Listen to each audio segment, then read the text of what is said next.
Seja muito bem-vinda e bem-vindo a mais um programa Diálogos da Gerovida.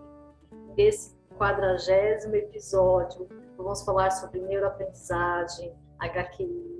Eu estou aqui com a Jane, que eu vou apresentar a Jane para vocês e depois, como sempre, vamos direto ao assunto.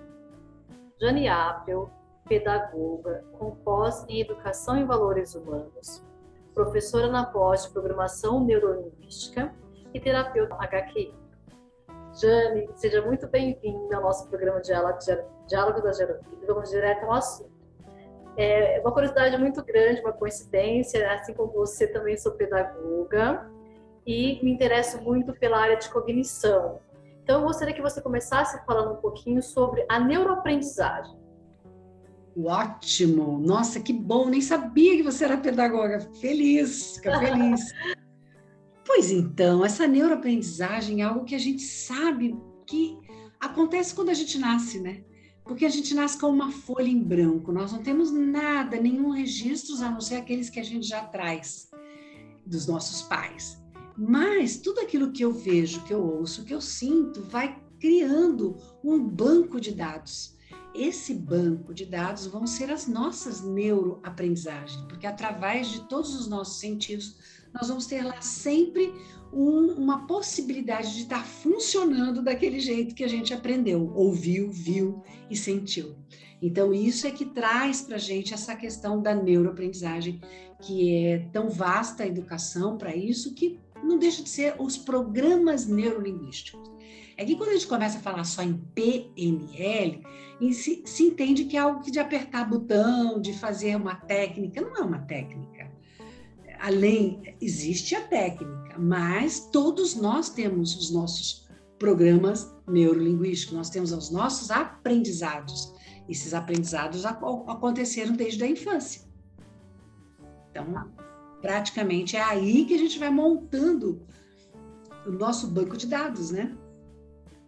E aí você fala que todos temos as nossas programações, que nós vamos montando nosso banco de dados, as nossas informações.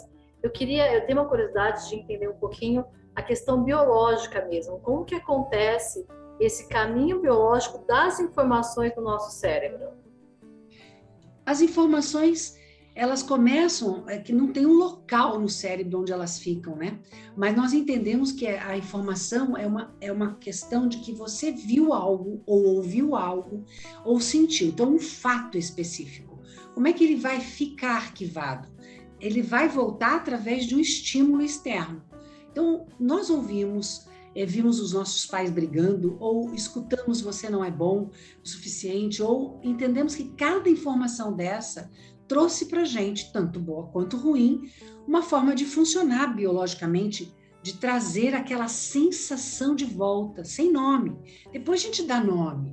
No primeiro momento ele não tem nome, é apenas biológico.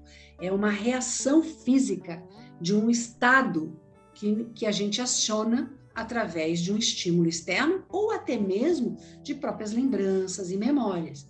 Então, o que acontece? Ou dá sudorese na mão, ou a gente empalidece, ou a gente olha para um determinado local para buscar informação, ou nós vamos buscar informação no nível do som, ou até visual, que é através das imagens, quando nós olhamos para cima. E para baixo nós estamos buscando os sentimentos. Então, basta você prestar atenção onde a pessoa está dando a indicação. O que é fantástico disso tudo, que é sofisticadíssimo a nossa biologia, né? E ela vai guardando essas informações e elas vão vindo à tona independente do que você está querendo sentir. Lá vem, se eu peço para você lembrar do seu Natal, do último Natal, imediatamente ou vem uma imagem, ou vem um som, ou vem uma sensação. Se eu peço para você lembrar de um momento triste da sua vida, ou alegre, a palavra tristeza contém milhões de possibilidades, é só seu, é única sua. Então, biologicamente, essa sofisticação arquiva as nossas informações, né? Que a gente já vai para HQI, onde nós trabalhamos com as questões da informação. E aí, então, isso me parece muito que para a gente compreender esses caminhos, compreender essas informações que você está dizendo, de fatos que nós vivenciamos, de situações do passado, sejam boas ou ruins, de lembranças, seja por meio da visão, da audição ou até das imagens. Então, isso me parece muito com uma busca de autoconhecimento, né? Para eu conseguir me autoconhecer, para que eu possa conhecer a minha história. É um pouco nesse sentido, Jane? Sim, eu gosto sempre de dar um exemplo bem prático, a procrastinação.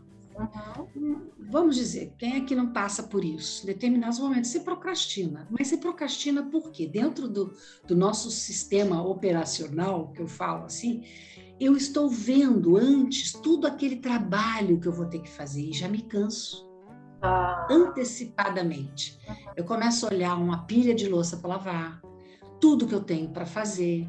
Eu vou fazer o almoço e ainda vou ter mais uma pilha de louça para lavar. E tudo aquilo, não, deixa para fazer depois, e aí você acaba se culpando. Então, pare para pensar, olha, o que neste momento biologicamente nós estamos fazendo.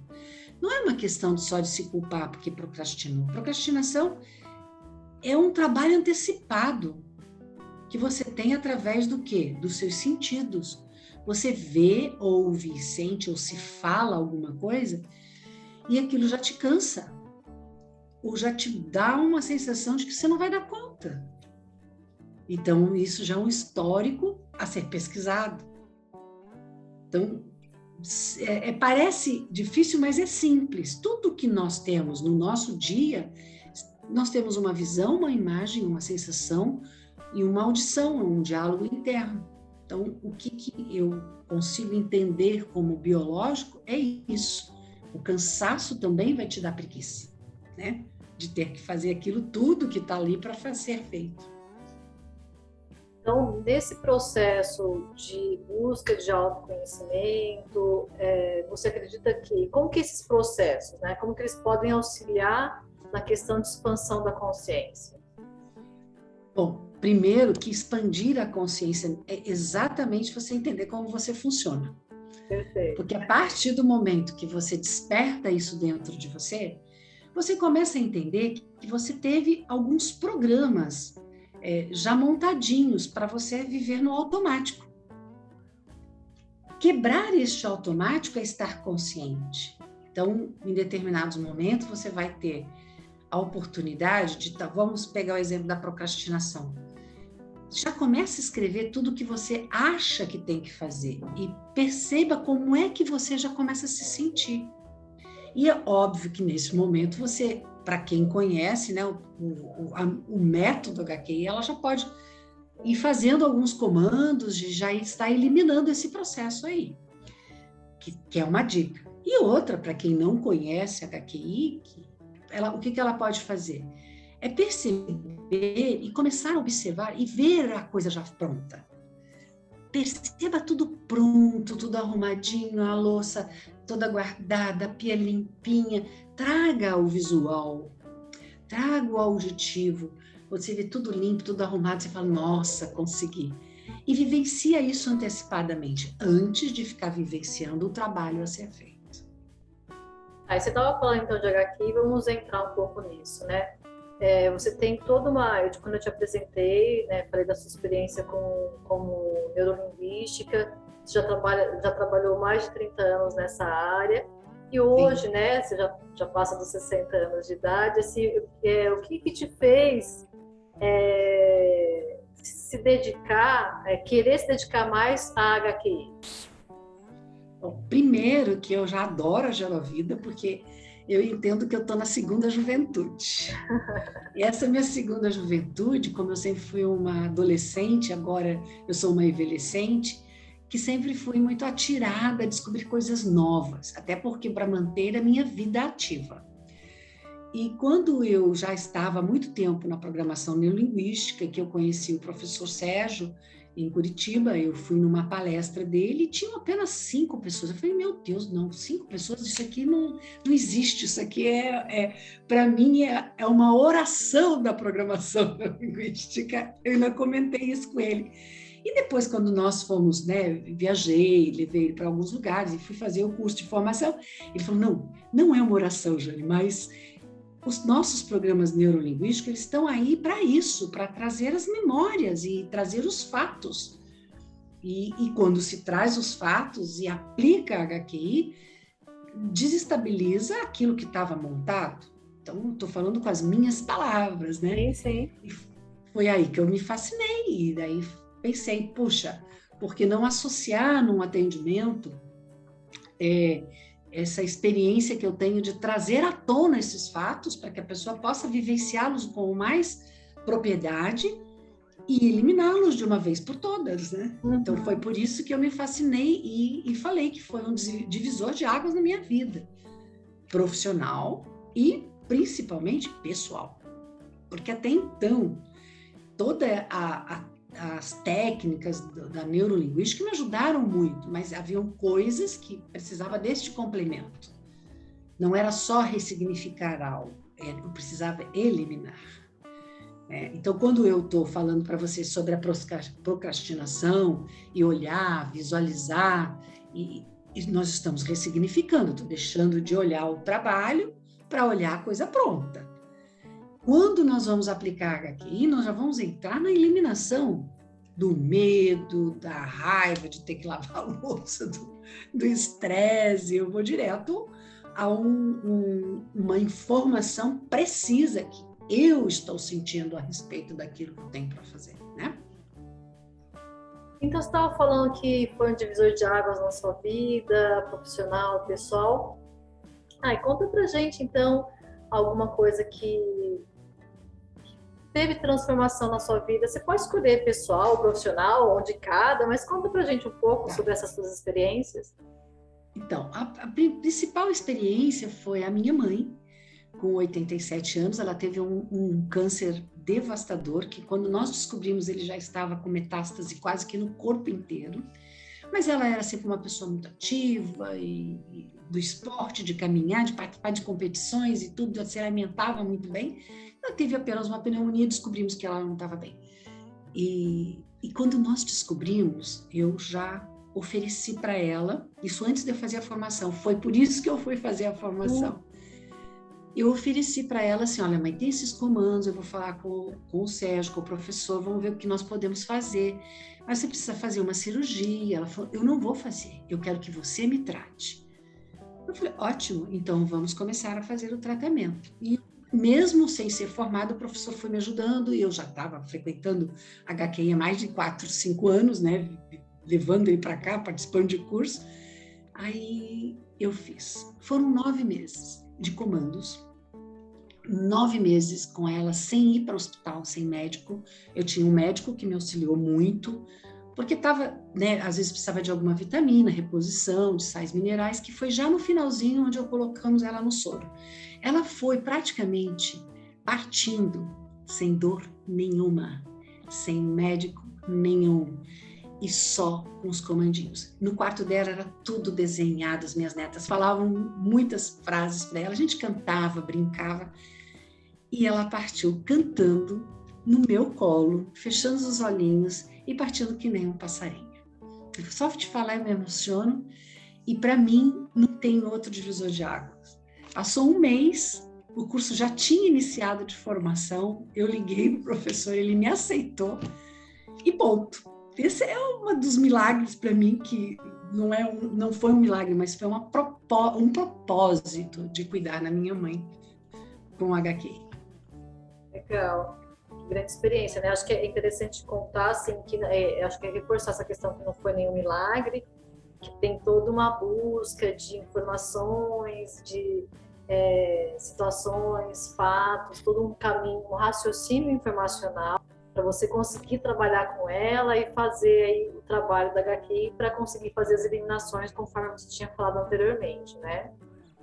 E pelo mesmo motivo de que a escolha inconsciente é a partida, mas partiu sem a dor, então foram eliminados, né? Foram eliminados muitas coisas, porque às vezes a pessoa pode pensar, não, por que ela não viveu? Ou por que ela não ficou? Por que você não curou? Eu não curo ninguém, graças a Deus. Não curamos ninguém, né? Sim, Nós sim. apenas estamos aqui como um mediador das suas dores e amenizar as suas dores, os sofrimentos e até as angústias que cada um carrega da sua vida. E esse é o processo mais importante para mim dentro do HQI, né? Legal. E aí, você gostaria de deixar uma mensagem para as pessoas que estamos assistindo? Sim, eu vou deixar a mensagem que eu deixo sempre: faça um bom dia. A cada dia uma nova possibilidade de a gente viver, de viver bem, equilibrar o nosso emocional, mental e físico. E nós podemos fazer isso. Nós oscilamos, todo mundo oscila, né? Porque eu sou terapeuta, eu tenho momentos de bastante tristeza e às vezes de muita alegria, e isso tudo a gente precisa conhecer para a gente poder equilibrar. Então, o autoconhecimento traz para a gente a possibilidade da gente trazer um equilíbrio emocional e fazer o que a gente pode fazer o melhor dia, porque todos os dias é a possibilidade de a gente estar melhorando. É só isso que eu tenho para dizer, quer dizer, é isso e mais isso. Faça um bom dia, faça, ele é seu. Maravilha, Jane. É muito bom conhecer um pouquinho mais sobre neuroaprendizagem, sobre esses processos, né, biológicos que a gente vai vivenciando diariamente, e principalmente conhecer a sua experiência. Agradeço imensamente a sua participação aqui no nosso 40º episódio, Jane. 40º, parabéns! Isso mesmo. Que vocês continuem fazendo isso. Gratidão imensa por eu ter sido convidada. É uma honra Wanda me chamar, porque ela, para mim, é uma mestra. Gratidão, gratidão. Imagina. Então tá bom. Muito obrigada também, Jane. Agradeço. Então, pessoal, agradeço a sua participação no nosso programa Diálogos da Ayurveda. Nos vemos no próximo Diálogos da Ayurveda. Até lá. Tchau, tchau. Beijo. Tchau.